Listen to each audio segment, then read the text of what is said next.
Salut à tous et bienvenue dans notre série Journal d'un acteur RSE, conviction, découverte et bons conseils. Aujourd'hui, on plonge dans le quotidien de Diego Harari, DGA Stratégie et Transformation Durable chez Vinci Immobilier. Diego, merci beaucoup d'être avec nous. Merci de m'accueillir, ravi d'être parmi vous. Allez, on va en profiter, j'ai hâte. Pour commencer, est-ce que tu peux nous donner un petit aperçu de qui tu es, de ton parcours en tant que directeur de la RSE ? Oui, bien sûr. Alors moi, je suis ingénieur de formation. J'ai fait ma carrière dans la construction durable. J'ai commencé en tant que maîtrise d'œuvre, puis assistant maîtrise d'ouvrage. Et j'ai rejoint finalement Vinci Immobilier il y a 10 ans en tant que directeur de développement durable dans un premier temps et mon poste actuel que tu as cité ensuite. Voilà, Très depuis un an bien. et demi. Eh bien, super. Alors, le rôle de CSO, il peut être très, très différent d'une entreprise à l'autre. Et c'est ça aussi qui nous intéresse du fait d'en savoir plus. Comment est-ce que toi, tu définirais ton rôle dans l'organisation et c'est quoi les plus grands défis auxquels tu fais face? Alors mon rôle, il a beaucoup changé en 10 ans. Il y a 10 ans, c'était un peu quand même les débuts, disons, du développement durable dans mon industrie. Et à l'époque, l'approche, elle était très pragmatique. C'était quelque part dans les affaires, comment est-ce qu'on pouvait apporter de la valeur. Et quelque part, il fallait internaliser de l'expertise. Ça permettait de monter en compétitivité sur ces enjeux où il commençait à y avoir des questions de différenciation sur des offres. Mm. Et puis, avec le temps qui est passé, la réglementation qui monte, la sensibilité chez nos clients, dans les collectivités et en interne, c'est devenu un sujet beaucoup plus stratégique. Et il y a 4 ans, on a pris des engagements là-dessus. Et donc, mon rôle est passé d'un rôle plus opérationnel à un rôle vraiment de stratégie.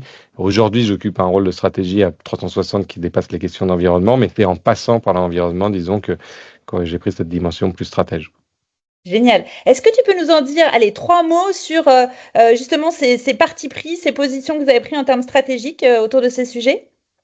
Alors, ça s'est passé il y a 3-4 ans. C'est suite à la Convention citoyenne sur le climat et à la loi climat résilience qui a fait suite. Il y a eu un peu une révolution dans le secteur de l'urbanisme, puisque cette loi, elle dit qu'il faut atteindre le zéro artificialisation nette, le ZAN, en 2050. Donc, en gros, le terrain, le foncier est une ressource finie qui a des fonctions naturelles, il faut le protéger. Et donc ça met fin au modèle d'urbanisation en extension urbaine du XXe siècle. Et donc nous, on s'est engagé à atteindre ce ZAN 20 ans avant la loi, en 2030, et ça en changeant fondamentalement notre modèle d'affaires, d'où l'intégration stratégie La environnement stratégie. et stratégie business de façon globale. Et donc ça consiste à se rediriger en termes de chiffre d'affaires d'un segment plutôt sur l'extension à un segment vers le recyclage urbain, donc qui consiste à aller chercher des terrains qui sont déjà artificialisés, qui ont déjà des bâtis dessus, mais qui sont devenus obsolètes, que ce soit des friches industrielles ou autres, pour pouvoir y redévelopper sans consommer de foncier naturel. Leur donner une seconde vie. Excellent. Exactement. Je te propose qu'on revienne à ta mission. Quand tu es arrivé dans ton rôle de CSO, qu'est-ce qui t'a le plus surpris? L'accueil était très bon parce que finalement C'est déjà ça. j'apportais de la valeur, je coûtais rien puisqu'ils étaient habitués à prendre des experts externes et moi j'étais un expert interne, donc finalement j'ai été très très bien accueilli par les équipes qui voyaient juste l'occasion d'être meilleur et de gagner plus d'offres grâce à ça. Donc j'ai été assez surpris par le fait que c'était finalement, pour un grand promoteur qui était quand même déjà à l'époque un des moyens gros de mon secteur, quelque chose de très nouveau d'avoir internalisé les questions du développement durable. Voilà, c'était peut-être ça la première surprise il y a 10 ans. Très bien. Et quand on arrive dans une organisation, il peut y avoir des résistances. Sur qui est-ce que tu t'es appuyé à ton arrivée? À ton avis, selon toi, c'est qui les meilleurs alliés d'un CSO?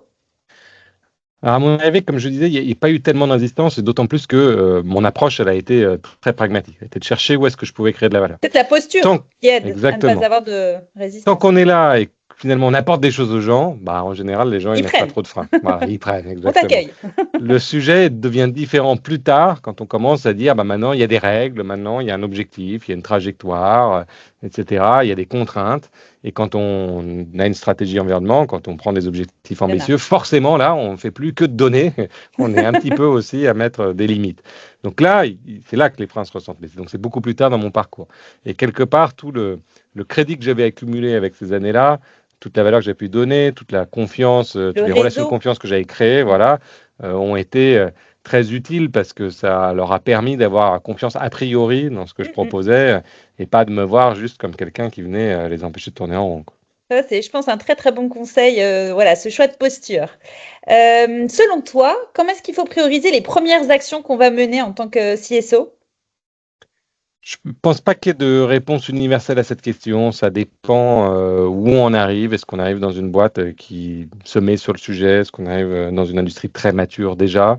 Et finalement, la première chose à faire, c'est quand même de faire un diagnostic, d'écouter vraiment les gens, de comprendre où est-ce qu'on met les pieds, de comprendre les jeux d'acteurs aussi. Mm. Et voilà, mais il y a pas de martingale hein, du nouveau CSO. Zut! Désolé. Ouais. Dis-moi avec un petit peu de recul là, quelle est l'action menée dont tu es le plus fier? Je crois pas qu'on En puisse. toute modestie, en toute humilité. Voilà. Non, je pense que c'est plus. En fait, c'est des rôles de long terme. Il faut comprendre que voilà, CSO, c'est quelqu'un qui vient transformer une entreprise. C'est pas pour rien que mon titre maintenant, c'est transformation durable d'ailleurs. Et donc, ça se joue sur le très long terme. Il n'y a aucun moment où on fait une victoire et ça y est, on a gagné, c'est merveilleux. Et voilà. Même le moment dont je parlais tout à l'heure, on a pris des engagements stratégiques. Évidemment, c'est un jalon très important dans notre parcours, mais ça n'aurait pas marché s'il n'y avait pas eu derrière tout un projet de transfo conduit année après année pour lever les freins qui surgissent à tout niveau dans la transformation d'une boîte. Et donc, il faut, voilà, c'est plus ce qui me rend fier quelque part, c'est plus le chemin parcouru à travers cette décennie qu'on a faite ensemble, plus qu'une action particulière donnée. C'est l'avant-après un petit peu, l'impact global. Voilà. Et puis l'après n'est pas fini, mais je En suis toujours plus, là. en cours. Voilà. C'est déjà pas mal, disons. Il y a des premiers pas On n'est pas intéressants. l'entreprise qu'on était il y a 10 ans et Voilà. maintenant on a un vrai positionnement sur le sujet qui nous différencie, ce qui n'était pas le cas à l'époque. Voilà. Et Alors ça, là, on c'est peut tout en le être côté fier. positif. Mais Mm. si tu pouvais peut-être refaire certaines choses, qu'est-ce que tu ferais différemment? Il y a plein de choses, mais plus sur la partie innovation digitale où je ferais différemment, sur l'environnement. Finalement, pas, et contrairement au digital, puisque je peux me servir un peu de ça comme point de comparaison, le sens de l'histoire est plus clair. Dans le digital, il y a plein de tech et on ne sait pas très bien, ça va prendre, ça va pas prendre, il y a la courbe du hype, etc.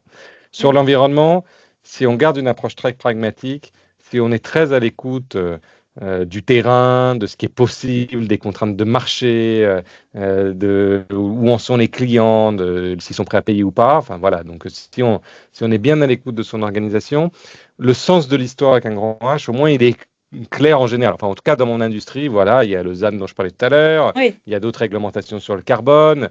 Bon, tout peut arriver politiquement, hein, Trump et d'autres le montrent, mais vraisemblablement l'histoire, on sait à peu près où elle va.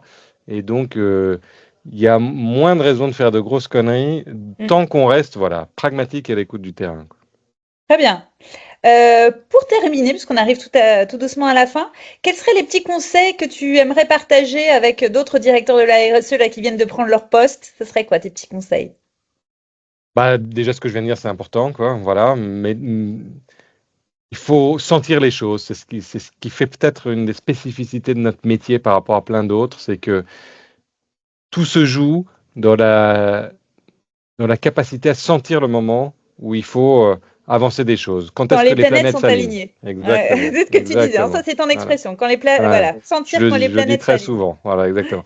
Et ça, du haut en bas de l'entreprise. C'est vraiment une question de dire, on sent que les collaborateurs sont prêts à faire du changement, on sent que la DG est prête à entendre des choses, on sent que les clients, on sent que tout.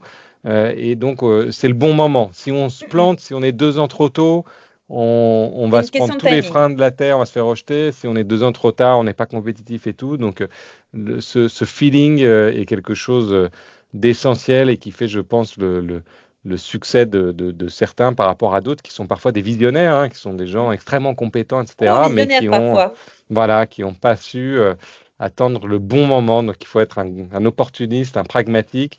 Il faut être très à l'écoute de l'entreprise et de son corps social, quoi. Voilà. Très bien. Eh ben, écoute, on profite de tous ces bons conseils. Merci beaucoup, Diego, pour ce témoignage super inspirant. Et puis, sans phare, voilà, donc très enrichissant. Comme tu l'as dit plusieurs fois durant notre échange, savoir animer son réseau interne, ça oui, tu en as pas mal parlé. Ce côté lobbying, tout ce qui participe à aligner les planètes, hein, avant de se lancer, c'est clé. Du fait, il y a le savoir-faire, mais aussi le faire savoir, hein, en mettant le curseur au bon niveau. Et ça, c'est Tout à vrai que fait, c'est assez essentiel. C'est des compétences de lobbying, de posture, de marketing de ses propres actions qui font justement partie voilà, de nos sujets accompagnement favoris chez Greenlogy. Donc, petite touche, petit clin de Greenlogy.